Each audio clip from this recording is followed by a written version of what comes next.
What if the sun went boom? Well, you can guess that it would be super bad news for us.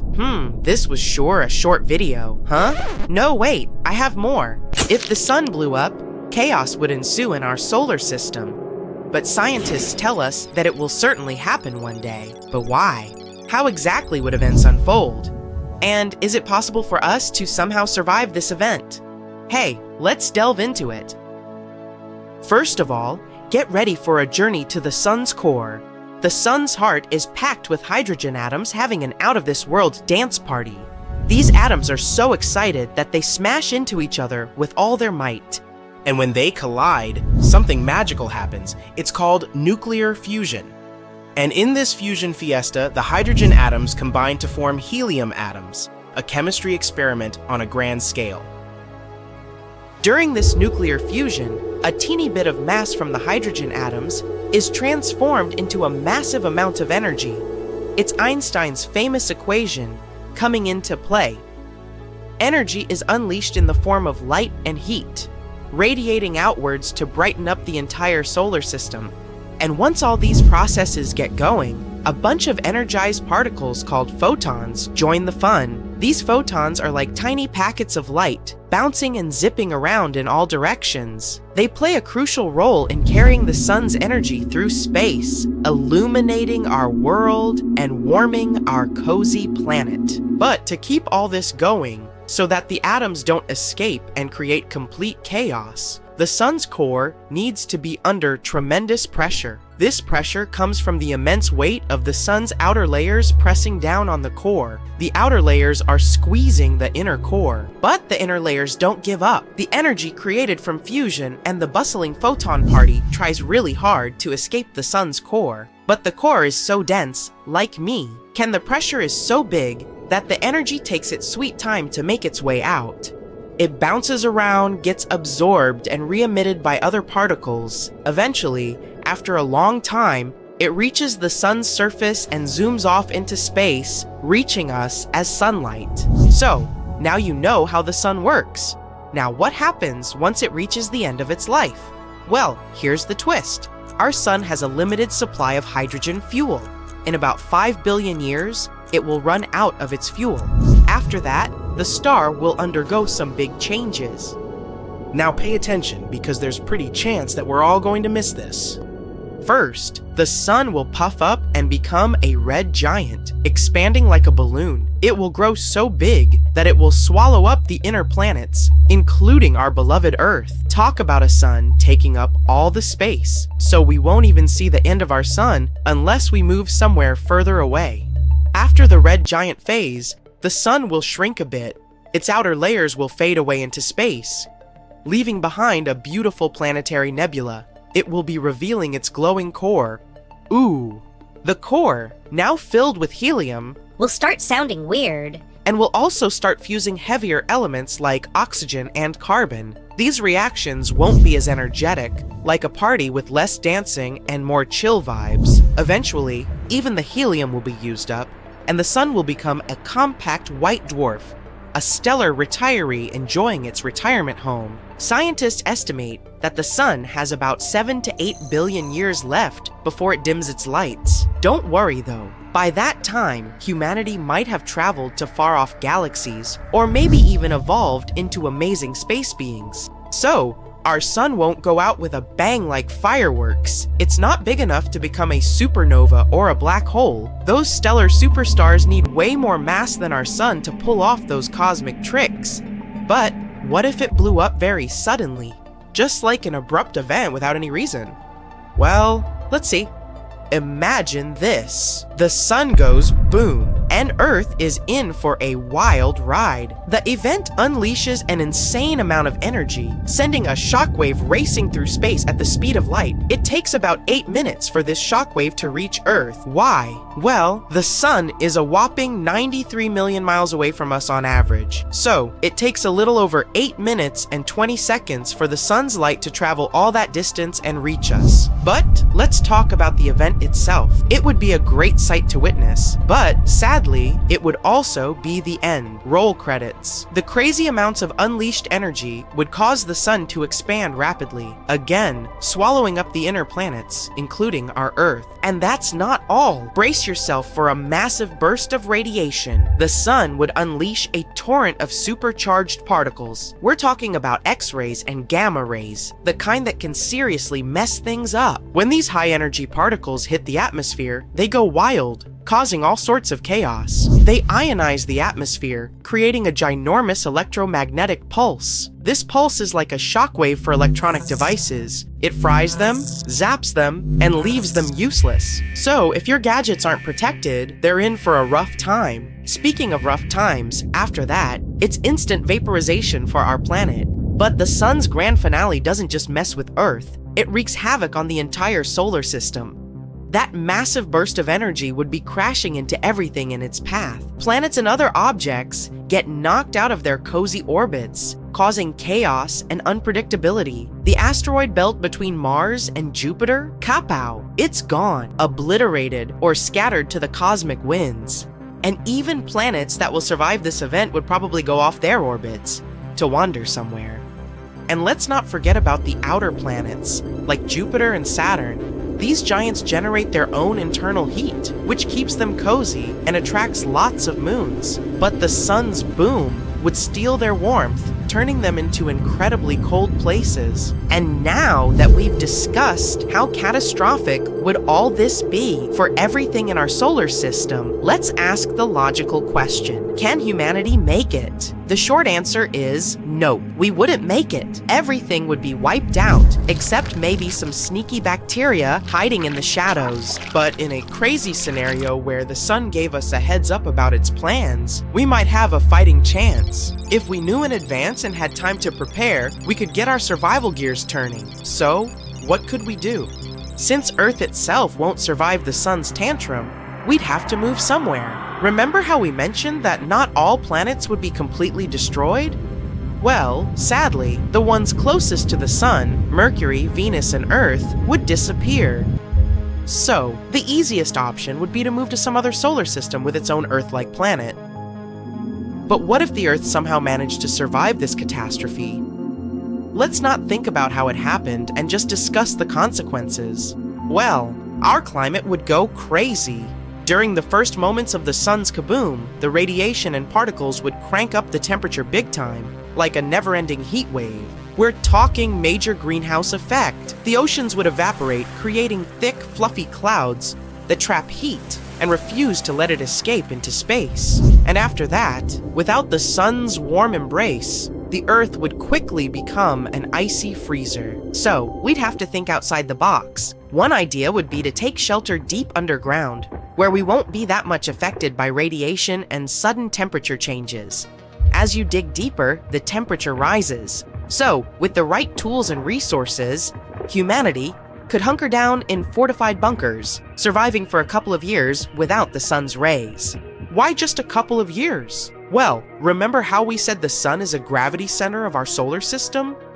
Without it, Earth would be adrift in search of a new center of gravity. Imagine our planet, our trusty satellite, the moon, and all the other planets slowly floating away into space.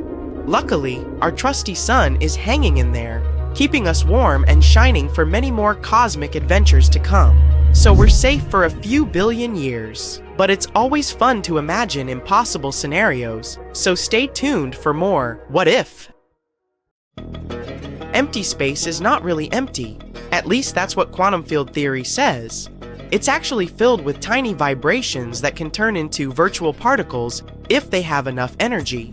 These virtual particles can produce packets of light with low energy called photons.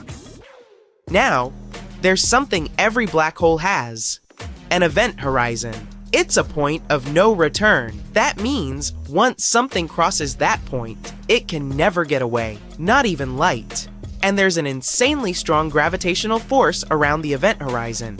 Black holes survive by gobbling up gas and stars around them. In most cases, a black hole has a swirling disk of material that surrounds it, called an accretion disk. It glows brightly as all those things that come too close to an event horizon get heated up and torn apart before the black hole swallows them all. As material comes closer, it starts to travel and move faster and faster, going all around the black hole. This makes the accretion disk glow and, at the same time, outlines the shadow of the black hole, which is basically the very event horizon we're talking about. Black holes might even want to hide, but they do so awfully badly. According to Einstein's theory of general relativity, gravity bends and warps space and time. It means that the closer you come to this extremely powerful gravitational pull around the black hole, the more twisted space and time around it become. That's what Stephen Hawking was talking about nearly 50 years ago, 1974. He also suggested that if these particles find a way to escape a black hole, they steal some of its energy, and because of these thieves, the black hole loses its energy as time goes by until it at one point completely disappears.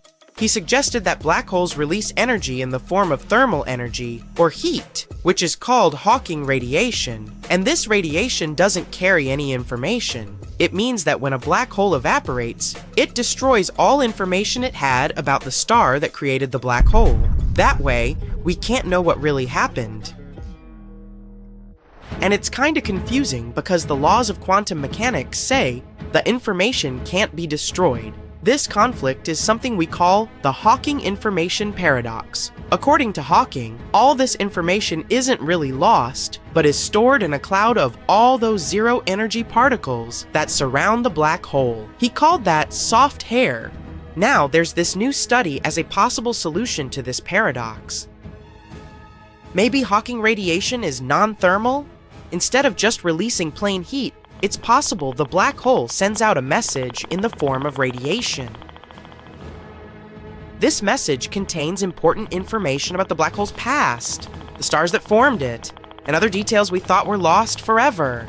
It's like a secret code that tells us all about the history of the black hole. But let's go back to Hawking's theory, where a black hole can eventually disappear. It says that not only black holes produce Hawking radiation, any object with enough mass can. Researchers actually studied a process called the Schwinger effect too. It's when an electromagnetic field creates strong distortions and in that way forms matter. They applied this idea to Hawking's theory of black hole radiation. What they found is that the radiation Hawking predicted can actually be created in places with different levels of gravity, not just around black holes. Here's the key. When there are massive objects, like stars or planets, they create a curving effect on space and time. This curving is there because of their strong gravity. Even if you're far away from a black hole, there's still some massive object somewhere around that creates the curvings of space, which can make you feel like you're in that twisted space. It can create radiation, similar to what happens near black holes. It means that not only black holes can slowly evaporate, other massive objects in the universe can also lose their energy in the same way. If this is true, the energy of everything in the universe will slowly be drained away in the form of light particles. That means everything and everyone, including stars, planets, black holes, and us, share the same destiny, and will all eventually fade away. This sounds scary at first, but even if this theory is true, it's not going to happen anytime soon. It would take way longer than the current age of the universe for a supermassive black hole to completely disappear. So, in the way we measure time, black holes are basically eternal. And stars could last even longer since many black holes formed after some giant star collapsed upon itself. Some others belong to a group called primordial black holes. Hawking, who became famous for talking about black holes, mentioned those ones as well, and the theory says they probably formed spontaneously in the early universe, not long after the Big Bang happened. Hawking realized that primordial black holes could have different sizes, from very light to very heavy. Really small ones would have disappeared by now, because of Hawking radiation. There's a pretty cool idea that these primordial black holes could be dark matter. It's a mysterious substance that scientists think exists in the universe. It doesn't give off or reflect light. so we can't see it directly. Scientists think dark matter might explain why stars and galaxies move in strange ways. But we still don't have the tools yet to confirm whether these black holes really exist, or if they're actually made up of dark matter or not. Hawking also explored the idea that our universe is just one of many universes. It's a concept called the multiverse. Some scientists believe it could be that any situation you can imagine in your life is happening somewhere in some other universe. Hawking didn't agree with that, so in his final paper, he proposed a new mathematical framework that made the multiverse finite instead of infinite. This means that there would be a limited number of universes rather than an infinite number. Another thing that's hard to test and prove, but at least he left us with something to think about. Believe it or not, time travel is not that impossible according to the laws of physics. Scientists have equations that suggest we could have something called closed time-like curves that might allow us to go back in time. Imagine going back to the most embarrassing moments of your life. Knowing what would happen, you could avoid them. But here's the tricky part. Going back in time could cause some big problems. It could create situations where things would happen in a way that doesn't make sense. Imagine you're walking down the street and meeting your younger or older self, or accidentally changing things that have already happened. Hawking was talking about this part too, and these are all things that made him concerned about time travel. He made a guess called the chronology protection conjecture. He suggested there might be a rule of nature that stops time travel from happening because it could create all these strange and confusing situations where we would just go back, fixing our wrong decisions rather than living in the present. Until we discover traveling through time without causing such disruptions, I guess all we're left with are life lessons and learning from our mistakes. In his last years, Hawking talked about the future of humanity, and we still don't know if he was totally serious. He mentioned a special particle called the Higgs boson that could cause a big bubble that could gobble up and eventually even destroy the universe. He also mentioned things like beings from other planets coming to Earth and conquering us, or robots becoming smart enough to take over the world. Some of his ideas turned out to be true, and time will tell if it will be the same with the others. Could it be that the entire universe is nothing more than just an atom? When you look at a diagram of an atom, which is a building block for all matter, you can see that some patterns in the universe repeat. Our solar system is a great example of that. There's a giant central star and a couple of smaller planets that circle around it. You observe the same arrangement outside of our galaxy too, with exoplanets orbiting their stars. And you can also witness that principle on a smaller scale. It's the way particles called protons and neutrons move around the center of an atom, which is called the nucleus. So, imagine you have a bunch of positive magnets you're trying to stack together. They keep pushing each other away, right? That's what's supposed to be happening with the protons in an atom. They're all positively charged, so they should be repelling each other and flying off in all directions. But atoms do exist, so there must be something holding them together, and that something is called the strong interaction or strong force. The nucleus makes up less than 0.01% of the volume of the whole atom, but it usually takes up over 99.9% of the mass of the atom, once again similar to our sun. Anyway, this strong interaction is like a special type of glue that holds the protons and neutrons together in the nucleus of an atom. In a similar way, gravity prevents us from flying away from the ground into the darkness of space. Now, this glue comes from some really small particles inside protons and neutrons called quarks. These little guys have a strange kind of charge called color. It's not like the colors we see around us. It works like a code that helps quarks stick together inside their host particles. And this code also seeps out and helps hold protons and neutrons together in the nucleus. In a way, quarks are like little builders that are working together to build atoms that make up everything around us. The Big Bang was said to be a magnificent moment when we got time and space. It's the story we use to explain the evolution of the universe.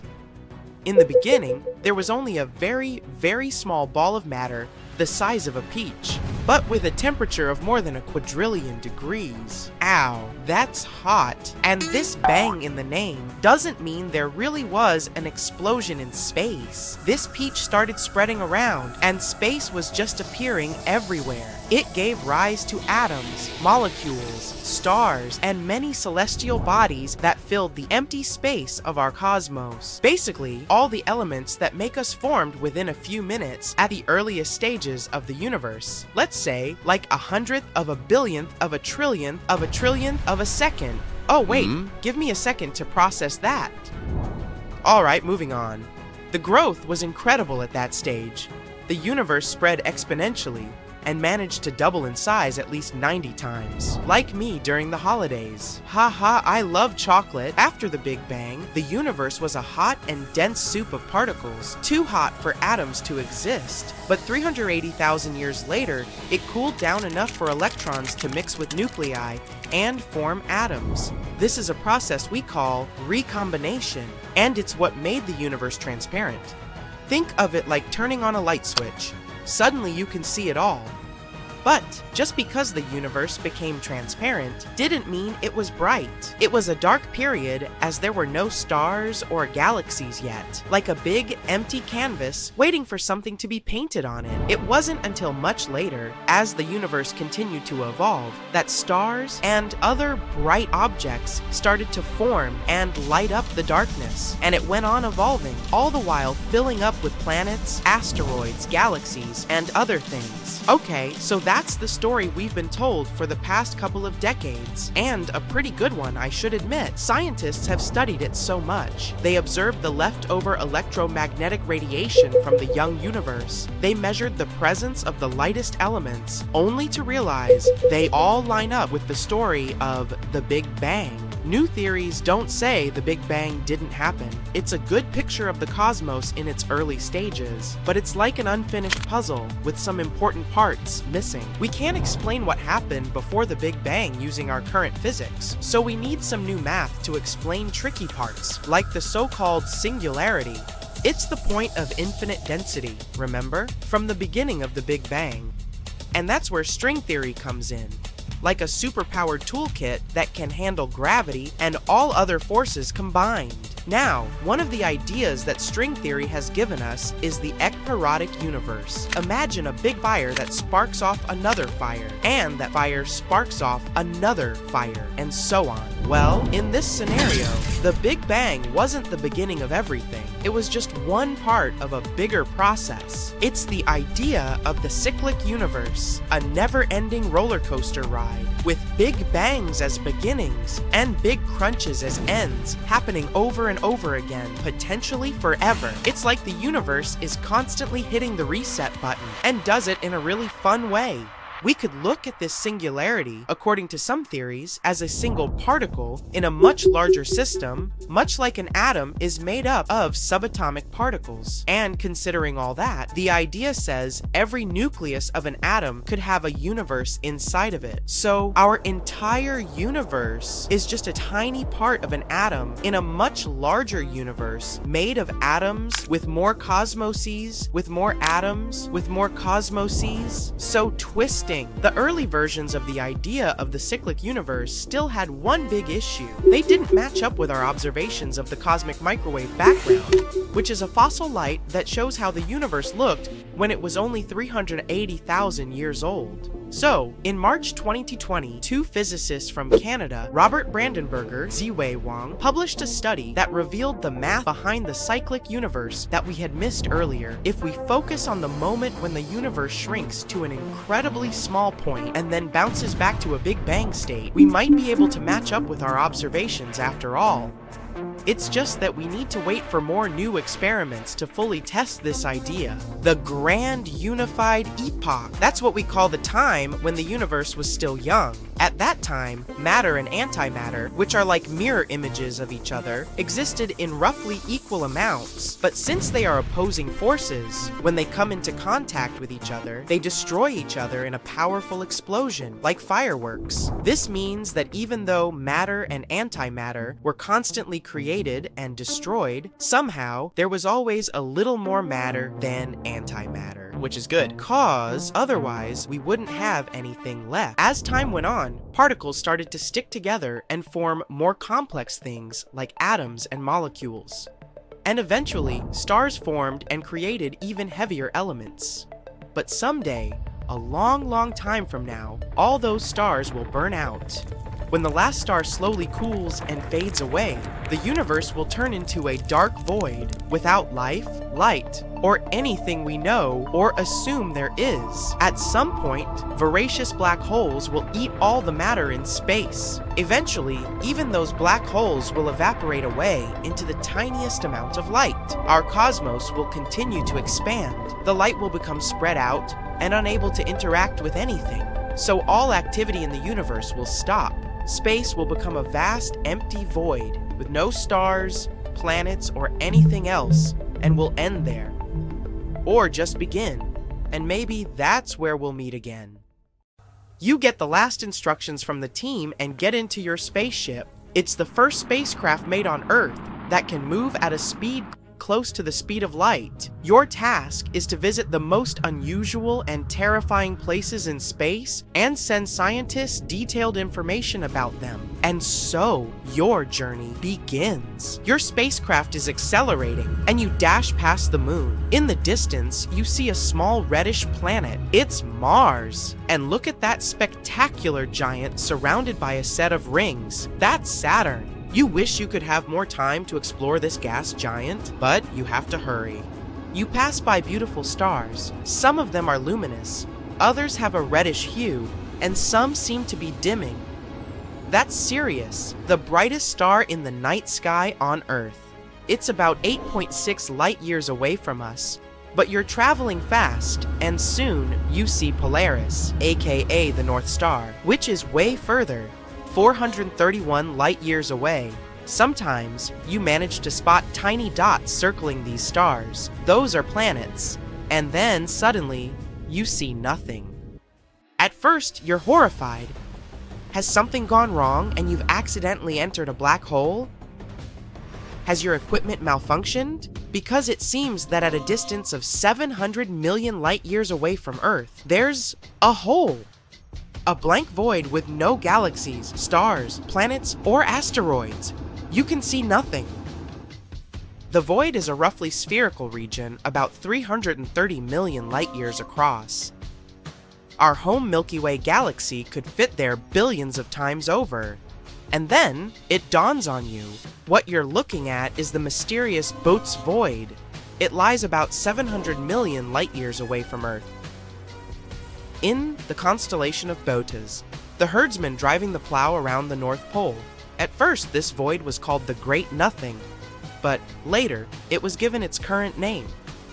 Now, we know that galaxies look like a giant web. Most of them are parts of long structures called filaments. Those wind through the cosmos, and when they meet, they form regions with a high concentration of galaxies. These regions are what we know as galaxy clusters. But between these clusters and threads, there are ginormous empty voids that hardly contain any galaxies. Such voids actually make up almost 80% of the observable universe, and most of them are huge, from 30 to 300 million light years wide.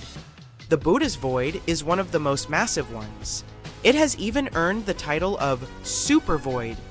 Astronomers think it might be the result of a few smaller voids merging together. But what could have caused such giant empty areas to appear in the first place? The reason might lie in the origin of the universe. In its early days, all the matter in the universe was packed together quite tightly. Astronomers even think it was something like a uniform soup. But pretty soon, random quantum fluctuations started distributing this matter. Some areas became denser. As a result, their gravitational pull became stronger, and they began stealing matter from less dense regions. This made such areas even denser, and they kept attracting more and more matter. At the same time, smaller clumps of matter started drifting further away from the center, forming galaxies. After staring at nothingness for some time, you decide to explore other space objects and start the engine of your spacecraft again. There's one kind of space formation you've been looking forward to seeing: nebulas. Those are gigantic clouds of gas and dust. With time, gravity starts to pull these clumps of dust and gas together. They grow larger and larger, and their gravity gets more powerful. Sounds familiar, doesn't it? One day, this mass becomes so big that it collapses under its own gravity and forms new stars. So, you decide to visit some of the most beautiful nebulas out there. And you start with the Butterfly Nebula. This butterfly's wingspan is more than 3 light years, and the structure inside the nebula is one of the most complicated ever observed. The central star, a white dwarf, is heated to an incredible 250,000 C. It means it was formed from a gargantuan star, likely more than 5 times the size of our Sun. The white dwarf is surrounded by a thick disk of dust and gas at the equator. That's what probably makes the whole structure look like an hourglass, or a butterfly. The next place you decide to visit is the Eskimo Nebula, 5,000 light-years away from Earth in the constellation of Gemini. It was discovered more than 200 years ago and got its name for a reason. Its double shell formation looks like a person's face hidden in a padded hood of a winter jacket. But in reality, this parka is a disc of material with a ring of comet-shaped objects, and the tails of these objects stream away from the star at the center of the Eskimo Nebula. The bizarre orange streaks in the outer part of the cloud stretch light years away in all directions. As for the Eskimos' face, even though it resembles a ball of twine, in reality, it's a bubble of material blown into space by the wind of high-speed material produced by the central star. Your next destination is the Ring Nebula. At first sight, it's a giant cloud of dust and gas surrounding an old, almost extinguished star, which does look like a ring. But astronomers say the nebula isn't a bagel. It's a jelly-filled donut. The deep space colorful object, more than 2,000 light-years away from Earth, is actually a ring that wraps around a blue, ball-shaped structure. Each end of this structure sticks out of the ring's opposite sides. Now, you can head to a place called the Pillars of Creation. You find it more than 7,000 light-years away from Earth in the Eagle Nebula. That's a young cluster of stars, just 5.5 million years old, space babies.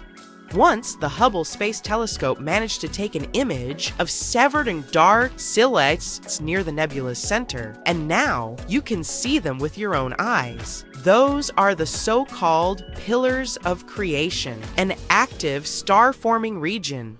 And since you've already visited a star-forming region, why don't you drop by a living fossil galaxy? For example, DGS-at I, it's as big as the Milky Way, but it's nearly invisible because its stars are spread out incredibly thinly. But what makes the galaxy so unique is that it's sitting all alone, unlike other galaxies of this kind, which are usually found in clusters. It can mean that DGS-at I was formed in a different era, probably a mere 1 billion years after the Big Bang. If it's true, the galaxy is a real living fossil. The next stop on your space sightseeing tour is the Black Widow pulsar. Just like its spider namesake, this rotating neutron star is munching on its partner, a lightweight brown dwarf star. The more material the pulsar consumes, the more slowly it spins. The energy the neutron star is losing in the process causes the companion star to dwindle. Oh, look at this! That's a stellar nursery in the constellation of Centaurus. But even though this place might be called nursery, it's anything but peaceful or safe. This region, made up of hydrogen and newborn stars, is located in a nebula in the constellation of Centaurus, around 6,500 light-years away from Earth. The intense energy these baby stars emit makes hydrogen clouds glow ominous red. This energy is so powerful that it's eating away dark clouds of dust, and they're disappearing like lumps of butter on a hot frying pan. You're continuing your journey when you see something absolutely amazing. a cloud of water floating in space. To be more precise, it's a cloud of water vapor surrounding a supermassive black hole, 12 billion light-years away from Earth. The cloud contains 140 trillion times the entire volume of water on our planet. Astronomers believe this water cloud appeared just 1.6 billion years later than the universe itself.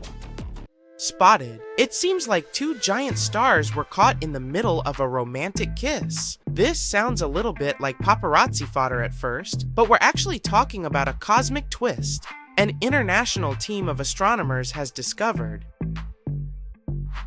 So, the life cycle of a solar star is relatively simple. They're born in vast gassy areas of space, burn through their fuel, and at some moment they explode as supernovae. But when stars are born relatively close to each other, their gravitational pull can cause them some troubles and captivate them into what seems like an eternal dance. In some moments, they come so close to each other that they're practically touching. These stars may spend billions of years circling each other, but their kiss lasts for a few million years only, which is just a blink of an eye in cosmic terms.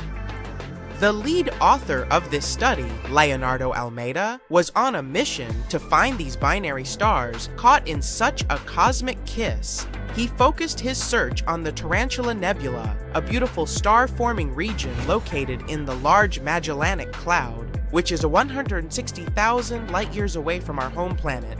And there it was, the shiny double star system, VFTS 342, that stood out from the rest. The two stars found, they were pretty big and nearly the same size. Together, they make a mass about 57 times larger than that of our Sun. Before this, we discovered only 3 other binary systems with a large mass.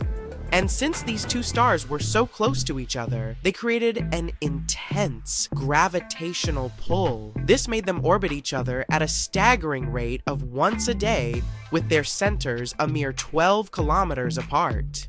With the stars being so close, they formed a bridge where their fuel could mingle, allowing for around 30% of their total volume to be shared between the two. Temperatures of this system were crazy, 41,000 at the extreme too. At first, it seems the internal mixing of their energy might make these stars live longer, as it allows for more fuel to be burned and for longer periods of time. But this is just a temporary benefit. There are 2 most likely scenarios for the star's ultimate fate. Like each diurodite, they could merge to form one giant star, which would eventually explode into a supernova, or they could each explode separately and live out their remaining years as black holes orbiting each other. If they merge, this process would probably take around 600,000 years, while if they become binary black holes, they could continue burning for another 3 million years. But both scenarios would ultimately lead to their destruction. Unless the stars could end up as 2 separate black holes, drifting away from each other through the vastness of space, there's a possibility for that to happen too.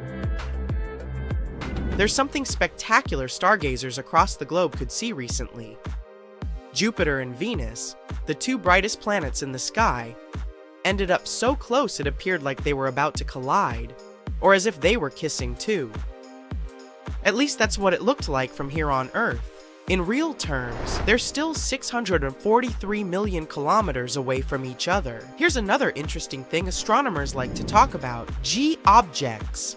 Those are celestial objects that look like clouds of dust and gas, but behave like stars. At the center of our galaxy, there's a supermassive black hole, Sagittarius A. It's 4 million times the mass of our Sun, and recently, scientists found out there are 2 mysterious G-objects that hang out pretty close to that black hole, so-called G1 and G2. And the most probable theory is that G2 are 2 stars that were orbiting the black hole in tandem and merged into an extremely large star cloaked in unusually thick gas and dust. During G2's closest approach to the black hole, it showed a strange signature. It was elongated, and much of its gas was torn apart. As it got closer to the black hole, it lost its outer shell, and now it's getting more compact again. The thing that has everyone excited about the G objects is the material that gets pulled off of them by tidal forces as they sweep by the central black hole. This material must inevitably fall into the black hole, and the result is an impressive fireworks show. This happens because the material eaten by the black hole will heat up and emit radiation before it disappears across the event horizon.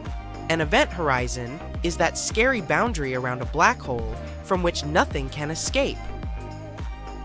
Now it seems scientists have discovered 4 more G objects, and they're all located within 0.14 light-years of this black hole. And it could be that all of the 6 objects used to be binary stars that got together and merged because of the powerful gravity of this giant black hole. Usually it takes over 1 million years to finish the merging process between 2 stars. We definitely want more G objects because it's one of the rare opportunities for us to study how things behave near a supermassive black hole without being swallowed. Yet, have you heard of variable stars? Looking up at the sky, we often think of the stars as unchanging, eternal lights.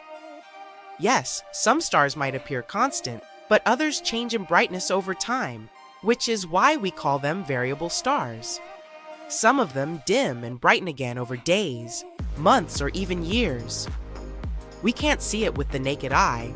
We're talking about changes astronomers can only notice using equipment and over longer periods.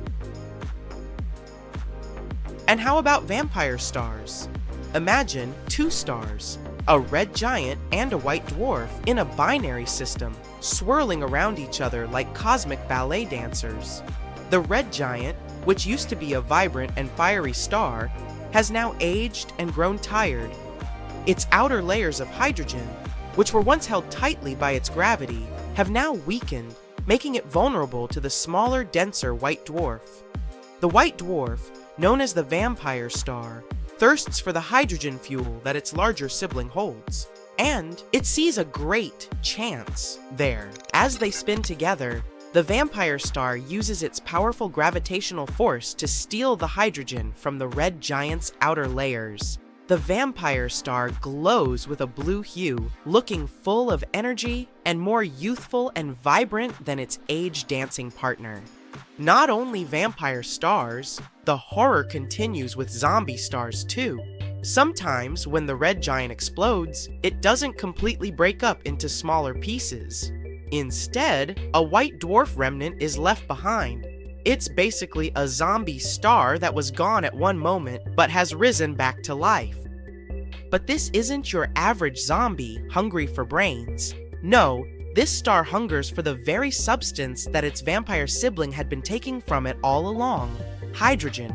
And if the zombie star is close enough to its victim, it will start sucking material back in to start its core again. It will become a hydrogen explosive, ready to go boom in a spectacular show of cosmic revenge.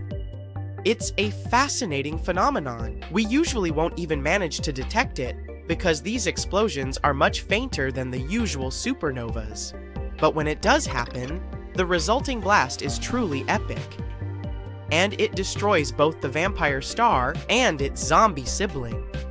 It seems vampires and zombies may not be a work of fiction after all.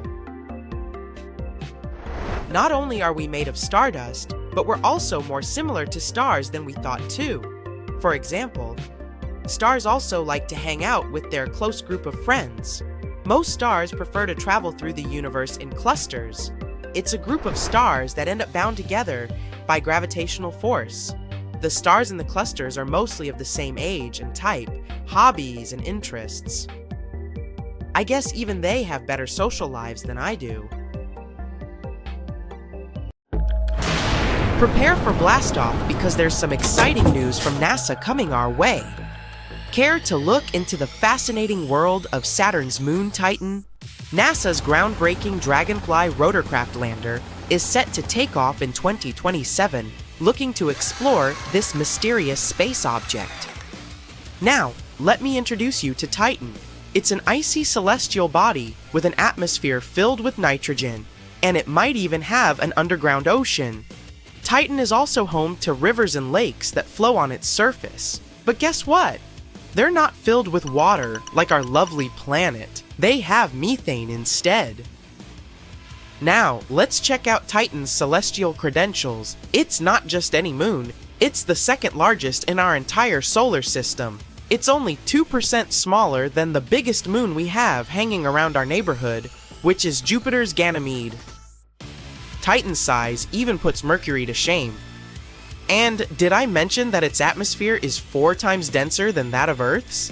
Thanks to Titan's lower gravity and thick atmosphere, Dragonfly is the perfect robotic companion to uncover its hidden treasures. Let's move on to Dragonfly, the star of NASA's upcoming mission to Titan. This cosmic drone is not your average explorer. Equipped with a full array of interesting gadgets, Dragonfly is like a flying laboratory, ready to uncover more secrets of Titan. It's the first interplanetary rotorcraft lander probe, designed to take us on an epic journey of discovery.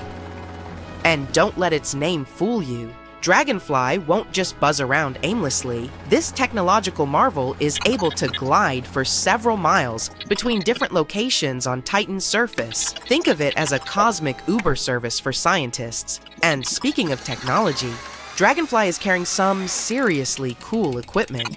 It will feature the drill for acquisition of complex organics, Draco instrument, which will help us scoop out material from Titan, while the Dragonfly mass spectrometer, DRE-MS, will analyze what these samples are made of.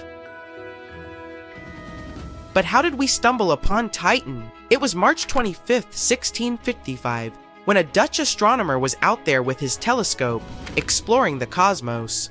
Lo and behold, he spotted something amazing. It was Titan, the biggest moon of Saturn. Fast forward almost 300 years to 1944, when another cool astronomer jumped into the picture. He was doing some experiments with light when he figured out that Titan actually has its very own atmosphere. There's more to this story. In 1979, the Pioneer 11 spacecraft decided to take a joyride through the Saturn system. It confirmed all the cool things scientists had previously speculated about Titan, like its temperature and mass. However, there was one tiny mistake. Those sneaky scientists thought Titan might be the biggest moon in the entire solar system. Oops, wrong guess. Nevertheless, Titan had this mysterious dense atmosphere that kept everyone on their toes. Now, let's zoom in on the 1980s, when the Voyager 1 and 2 spacecraft make their grand entrance. These cosmic explorers flew past Saturn, and they wanted to get a good look at Titan's surface. That's when Titan decided to play a game of hide-and-seek with them. Its hazy atmosphere made it impossible to see what was going on down there, so all the Voyagers managed to capture were images of a lonely orange world. However, they did spot a fancy blue haze hanging out in the upper atmosphere. Things started to get really exciting in the 1990s. The Hubble Space Telescope joined the party and decided to take some cool snapshots of Titan using special infrared light.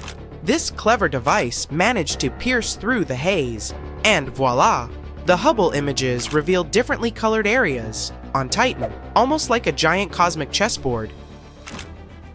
We now know that there's even a bright spot as wide as Australia down there. However, despite these fantastic pictures, the mystery of what lay beneath Titan's haze was still unsolved. It was 2004 when the stage was set for Cassini and its European sidekick, the Huygens probe. They were like the ultimate dynamic duo, ready to take on Saturn. Cassini started orbiting the ringed planet and immediately focused its attention on Titan. The big moment finally arrived. On January 14, 2005, the Huygens probe pierced through Titan's atmosphere.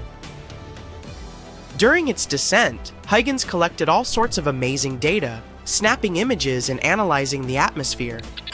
The probe then transmitted this valuable information back to Cassini, which, like a cosmic courier, sent it to us eagerly waiting Earthlings. Over the next 13 years, Cassini flew close to Titan over 100 times, using all sorts of fancy instruments to get a good look at the moon's surface and atmosphere. Scientists could finally confirm that Titan had clouds, lakes, and rivers, and there was also some rain pouring down its surface. Thankfully for us, Titan isn't the only moon in our solar system that could technically harbor life. Take the wondrous moon of Neptune called Triton. For starters, it's the largest moon of Neptune, but it's also a real oddball. Among the many moons out there, only 5 are known to be geologically active. And guess what? Triton is proudly part of this exclusive club. It loves to show off its geysers, which spew nitrogen gas. Picture Triton as a fashionista in an icy ensemble. Its surface is mainly frozen nitrogen, giving it a chill, frosty vibe. You might want to bring a warm coat if you ever visit. Now, you may be wondering how Triton manages to keep warm in such a frigid environment. Well, it's got a secret weapon called tidal forces. Imagine Triton and Neptune engaged in a cosmic dance, creating gravitational friction. This dance seems to generate some heat, helping to warm up Triton's waters.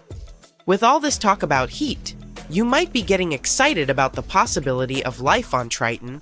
However, finding life on this moon is about as likely as finding a unicorn riding a skateboard. Voyager 2, the only mission to ever fly by Triton, made its journey back in 1989. And if you're hoping for another mission to Triton anytime soon, well, let's just say the stars aren't aligning in our favor.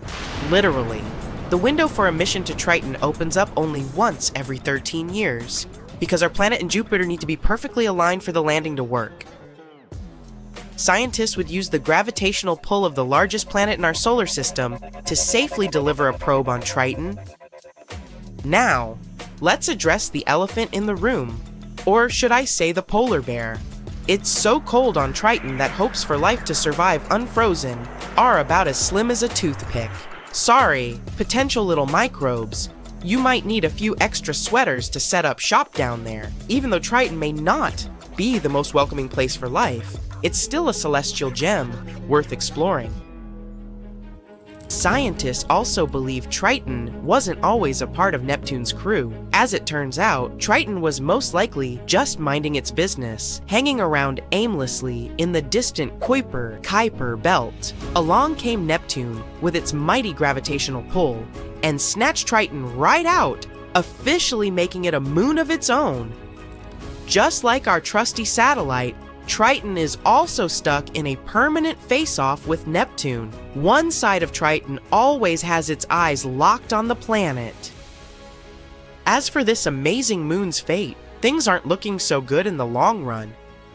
It's already getting closer and closer to Neptune every day. Why is that, you might wonder? The problem is with those tidal interactions, which are playing some cosmic tricks on Triton. They're causing its orbit to wither away, like a slow-motion dance towards Neptune. Scientists predict that in about 3.6 billion years, Triton will cross an invisible boundary. If these current calculations are correct, there are 2 possible scenarios. It'll either have a collision with Neptune's atmosphere, or it might just break up into tiny pieces. If the latter happens, an all-new ring system would form around Neptune, just like the one we see around Saturn nowadays. Triton is not the only satellite that might end up this way. Phobos, one of the Martian moons, is likely to disintegrate too, and sooner, in 30 to 50 million years. Do you know how many continents there are on Earth? That's an easy one. 7. But wait a second, aren't Europe and Asia one large continent, Eurasia? It looks so when you look at the world map. Well, scientists think differently. They don't just look at bodies of land sticking out of the sea. Geoscientists study the types of rock that continents are made from. When you see the world from their perspective, the number of continents actually increases. Yes, they are not a myth. Lost continents exist. Or, at least they used to. They are hiding under other land masses.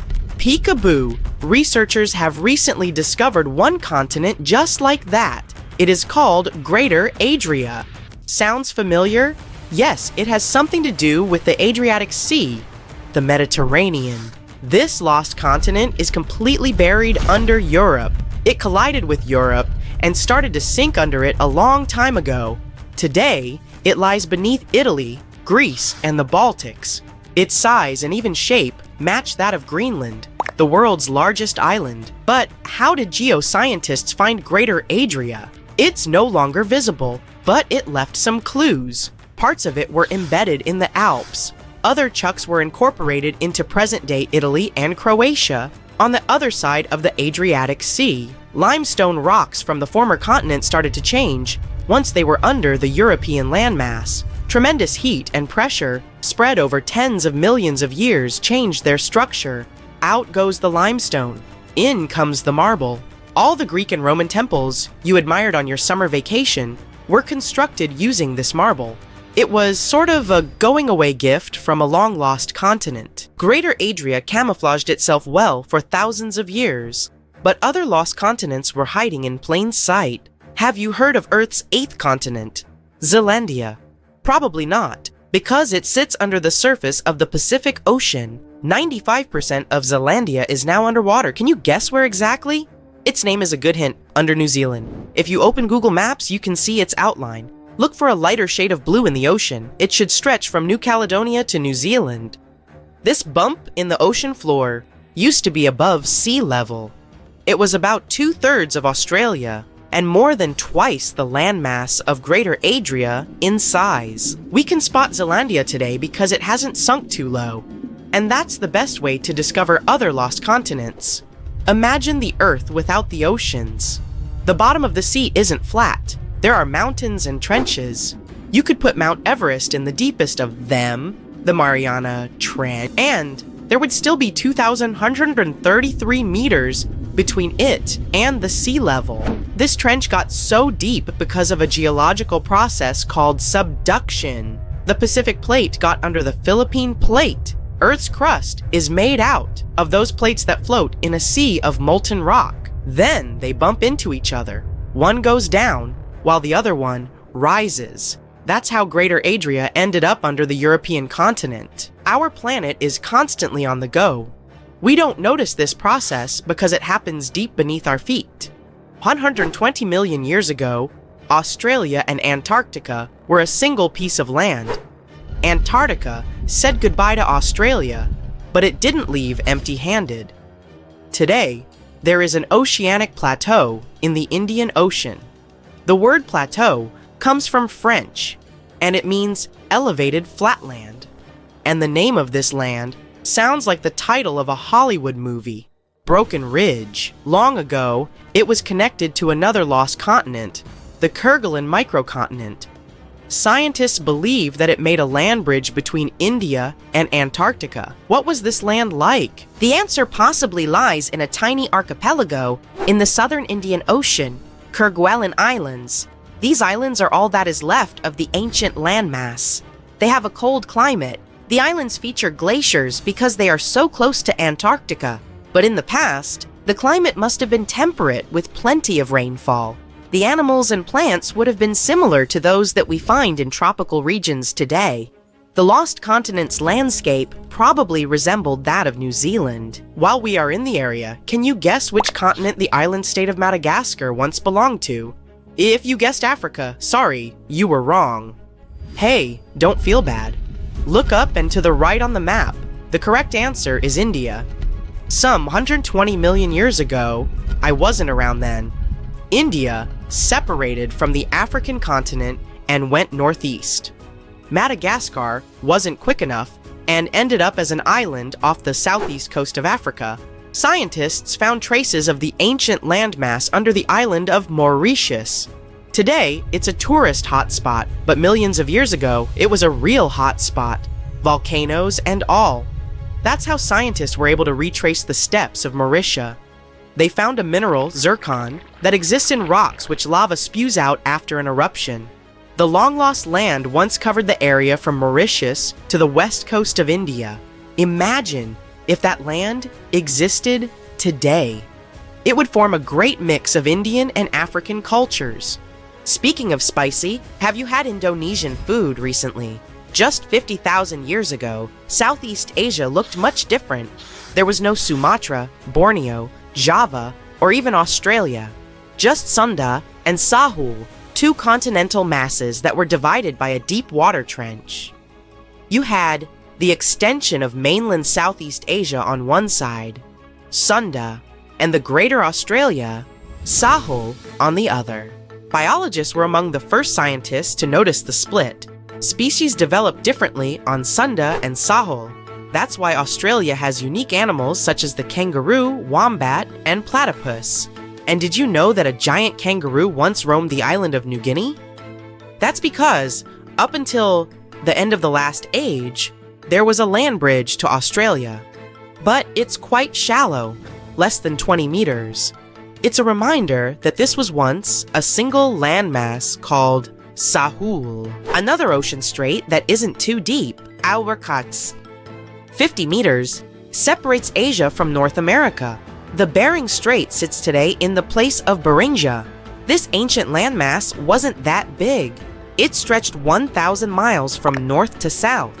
That's just a third of the driving distance from Los Angeles to New York. Beringia was important for another reason. During the Ice Ages, it connected the whole world. Water levels then were 90 meters lower than they are today.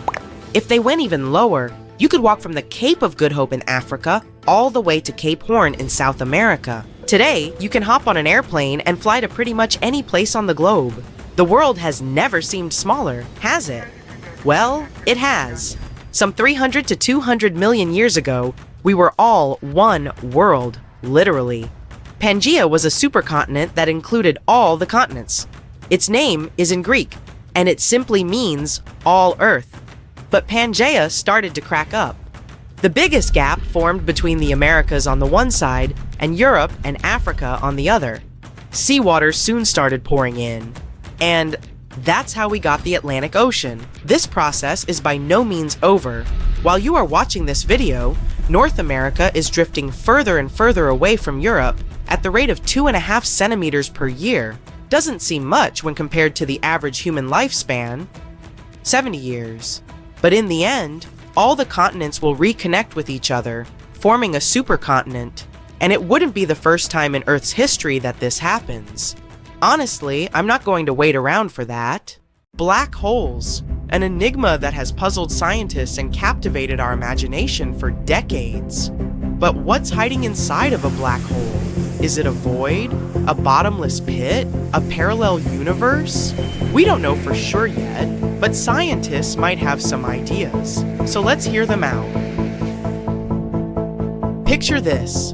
In the vastness of space, there's a supermassive star shining bright like a diamond. But like all good things, this star's party can't last forever. Eventually, it runs out of fuel and goes out with a bang.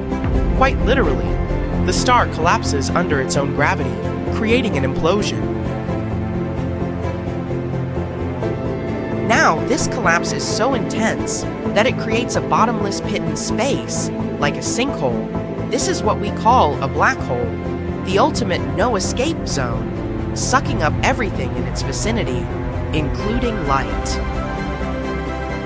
Imagine yourself approaching a black hole. The black hole itself doesn't emit any light, but you can notice a dazzling display of cosmic fireworks surrounding it. The accretion disk. It's like a celestial carousel of gas and dust, swirling in a mesmerizing dance around the black hole. The incredible gravitational forces pull all this material from their surroundings, creating this celestial furnace. Of course, it's very unlikely that you would have survived in this place. Temperatures here soar to millions of degrees. Also, it's constantly dazzling X-rays and high-energy radiation that can be detected from telescopes on Earth. But let's imagine that you did survive, somehow. As you get closer, you notice a mysterious boundary looming ahead, the event horizon. It's a point of no return, beyond which the laws of physics seem to go haywire.